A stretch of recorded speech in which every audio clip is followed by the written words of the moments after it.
Kak, kok kemahnya di sini sih, Kak? Iya, ini kemah zaman now. Mana hutannya? Lah ini hutan. Hutan apaan ini? Hutan beton. Mau nggak? Iya. Mau. Udah masuk.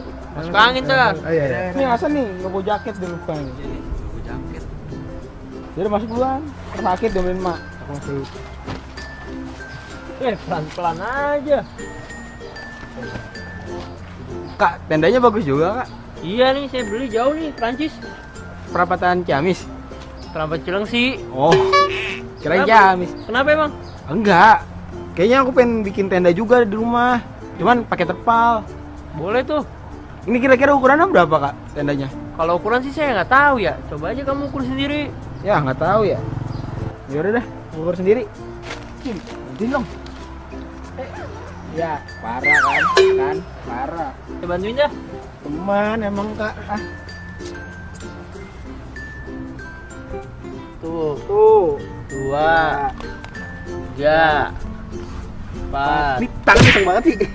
5, 6, 7, 8. 8 jengkal. Tingginya. 2, 3, 4, 5, 6 jengkal. Sampingnya kak.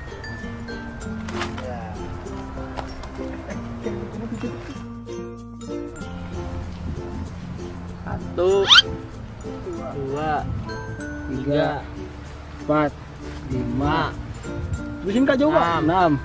7, 8, 9, 10. Ini berapa tuh kak jadi ini panjangnya? Tadi ini saya ukur sih 10 meter. 10 meter ya? Iya. 10 meter panjangnya. Lebarnya tadi 6 meter. Tingginya 4,5. 4,5 meter. Terus tadi ininya 0,5 meter. Terus sudah panjang lebar kayak gini, kamu jadi mau bikin apa enggak? Waduh. Kalau masalah bikin sih nggak tahu deh kak. Males aku juga susah kayaknya bikinnya. Ya, bocah. Maaf kak.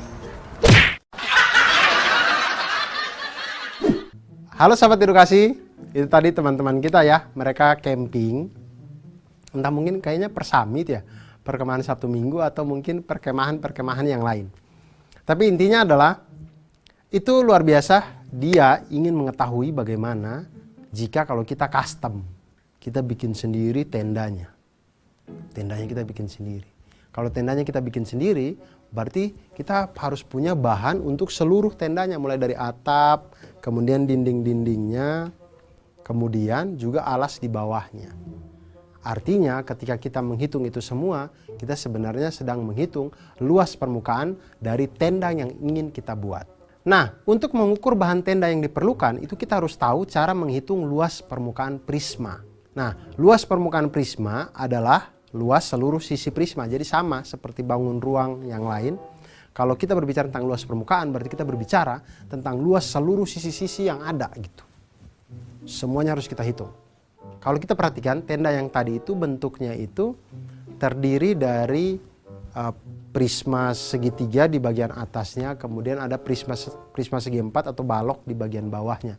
Dan masih banyak prisma yang lain, ada prisma segi 5, ada prisma segi 6, dan lain-lain. Tapi kita fokus kepada prisma segitiga dan prisma segi 4 yang ada pada tenda ini. Nah, masing-masing prisma itu memiliki sisi alas dan sisi atas yang sama atau kongruen.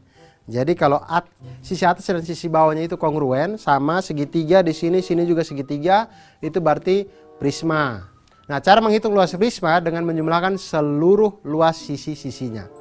Nah, luas permukaan prisma sama dengan 2 kali luas alas ditambah dengan semua luas sisi tegak yang ada. Sekarang kita masuk kepada masalah dari teman-teman yang tadi yang ingin membuat tenda. Mereka ini mau camping, mau bikin tenda ya. Ukuran tenda itu seperti pada gambar. Tenda alasnya itu ada lebarnya 6 meter, panjangnya itu 10 meter, kemudian tingginya dia sebelum lengkungan atap itu ada 0,5 meter, kemudian tinggi sampai ke ujung atap, yang paling tinggi itu ada dari tanah, dari alas sampai ujung atap itu ada 4,5 meter. Nah, pertanyaan adalah berapa luas bahan minimal yang mereka butuhkan untuk membuat tenda tersebut. Nah, kita lihat tenda tadi terdiri dari 2 bangun ruang sisi datar. Yang pertama bawahnya itu seperti tembok tapi agak kecil gitu, dia itu adalah balok. Kemudian atapnya yang besar itu merupakan prisma segitiga. Nah, kita lihat untuk menghitung luas bahan yang diperlukan untuk membuat tenda, berarti kita menghitung luas permukaan tenda. Nah, luas permukaan tenda itu sama dengan luas permukaan balok ditambah dengan luas permukaan prisma segitiga. Sisi balok dan prisma segitiga dari tenda tersebut tidak lengkap. Luas tutupnya tidak perlu kita hitung karena tutupnya memang tidak ada, itu kan atapnya langsung ke atap prisma gitu. Begitupun prismanya. Prismanya itu salah satu sisi tegaknya itu juga tidak ada karena dia sudah melebur di dalam tendanya. Nanti ada gambar-gambarnya yang akan membuat teman-teman pasti mengerti. Nah, sekarang berarti kita diketahui panjang balok itu 10 meter. Lebarnya 6 meter dan tingginya 0,5 meter. Sedangkan tinggi tenda adalah 4,5 meter. Karena bagian sisi balok bagian atas tidak perlu kita hitung, maka luas permukaan balok yang kita dapatkan adalah panjang kali lebar ditambah dengan 2 kali panjang kali tinggi ditambah dengan 2 kali lebar kali tinggi. Sama dengan 10 kali 6 ditambah dengan 2 kali 10 kali 0,5 ditambah dengan 2 kali 6 dikali dengan 0,5. Sama dengan 76 meter persegi. Ini adalah luas permukaan balok tanpa tutup. Selanjutnya kita menghitung luas prisma segitiga. Di mana luas prisma segitiganya itu adalah 2 kali luas alas ditambah dengan 2 kali luas persegi panjang sisi tegak. Kenapa tidak 3? Karena yang ketiganya itu adalah tutup dari balok yang tadi yang tidak kita hitung. Nah, sekarang kita perhatikan untuk luas persegi panjang pada sisi tegak masing-masing itu adalah panjang kali lebar. Dengan panjang 10 meter dan lebarnya itu belum diketahui. Panjangnya itu 10 meter, lebarnya kita belum tahu. Nah, lebarnya itu adalah sisi miring dari segitiga. Maka kita bisa mencarinya dengan rumus Pitagoras. Yaitu lebar sama dengan akar dari 6 dibagi 2 dikuadratkan ditambah dengan 4,5 dikurang 0,5 dikuadratkan.